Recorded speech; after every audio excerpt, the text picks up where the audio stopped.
প্রাথমিক প্রাক্কলনের চেয়ে ৮০,০০০ কোটি টাকা বেশি ব্যয় বাস্তবায়ন করা হয়েছে ৭টি মেগা প্রকল্প, যেখানে সবার উপরে চট্টগ্রাম কক্সবাজার রেল লাইন।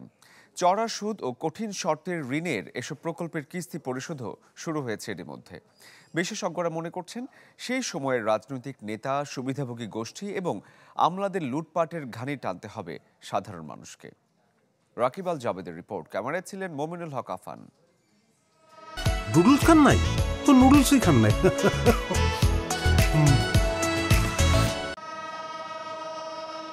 তুলনামূলক স্বস্তি ও নিরাপদ যাত্রায় চট্টগ্রাম থেকে সমুদ্র শহর কক্সবাজার পর্যন্ত নির্মাণ করা হয়েছে এই রেল প্রকল্প। আপাত দৃষ্টিতে আওয়ামী সরকারের অনন্য সাফল্য হিসেবে দেখানো হলেও পেছনে লুকিয়ে আছে অনিয়ম, অব্যবস্থাপনার লুটপাটের চিত্র। সম্প্রতি প্রকাশিত শ্বেতপত্রের তথ্য বলছে, ২০১৭ সালে মাত্র ১৮৫০ কোটি টাকা এই প্রকল্প হাতে নেওয়া হলেও ৬ বছরে ব্যয় বেড়েছে প্রায় ১০ গুণ। আরও সংখ্যার খবর হলো, এজন্য চড়া সুদে ঋণ নিতে হয়েছে ৭২% অর্থ। অথচ প্রকল্প থেকে তুলনামূলক আয় না থাকলেও ঋণের দায় শোধ শুরু হয়েছে গেল বছর থেকেই। প্রজেক্টগুলি অনেক দীর্ঘায়িত হয়েছে, যেন তেন ফিজিবিলিটি করে কাজে নেমে গেছে, যার ফলেই এই ধরনের দুর্নীতিগুলি হয়েছে। যে এলোমেলো উন্নয়নটা হয়েছে, এবং এগুলি তো লুকানোরও কিছু নাই। আমি টানেল প্রজেক্ট করেছি, এখন দেখছি আমি পয়সা দিতে পারছি না। শুধু দোহাজারী কক্সবাজার নয়, বাড়তি ব্যয়ে প্রকল্প বাস্তবায়নের আরেক বড় উদাহরণ পায়রা সমুদ্র বন্দর। সেখানেও মাত্র ১১০০ কোটি টাকা থেকে খরচ উঠে গেছে প্রায় ৪,৫০০-এ। সব মিলিয়ে এরকম ৭টি বড় প্রকল্প মূল্যায়ন করেছে শ্বেতপত্র কমিটি।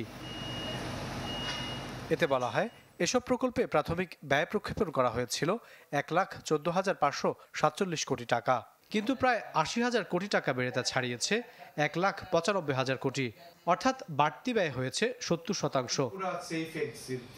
বিশ্লেষকদের মত, এসবের পেছনে বড় ভূমিকা ছিল সে সময়ের রাজনৈতিক নেতা, আমলা ও সুবিধাভোগী গোষ্ঠীর। পার্শ্ববর্তী দেশের তুলনায় যখন আপনি 4 টাইমস হায়ার হয়, তখন নিজের বিবেকের কাছেই প্রশ্ন, আমরা কেন এত খরচ বেশি হয়? দুর্নীতিটা হয় ট্রায়াঙ্গলে, যে এক হচ্ছে ব্যবসায়ী, যে প্রজেক্ট নিচ্ছে সেই ব্যবসায়ী ব্যবসা করছে, আরেকটা হচ্ছে রাজনীতিবিদ, আরেকটা হচ্ছে ব্যুরোক্রেট। অনেকগুলো প্রকল্পই আছে যেগুলো আর ভায়াবল থাকে না।